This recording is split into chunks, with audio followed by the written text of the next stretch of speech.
মৌলা আলী যেখানে সত্য সেখানে, মৌলা আলী যেখানে হক সেখানে, মৌলা আলী নাই যেখানে বেয়া হক সেখানে। আমার মৌলা আলীর সাথে সত্য সবসময় ঘোরাফেরা করে, সত্য সবসময় মৌলা আলীর সঙ্গে একত্রে লেগে থাকে। চলুন আমরা মুস্তাদরাকে হাকিমের 4629 নম্বর হাদিসে মোবারকের দিকে একটু খেয়াল করি।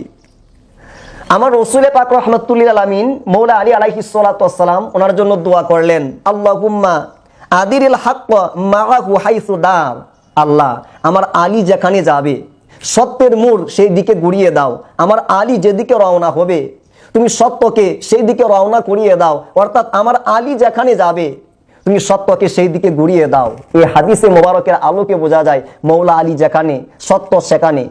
সত্য জিনিসটা সবসময় মৌলা আলী আলাইহিস সালাতু ওয়াস সালামের জাতে পাকের সাথে ওতপ্রোতভাবে জড়িত।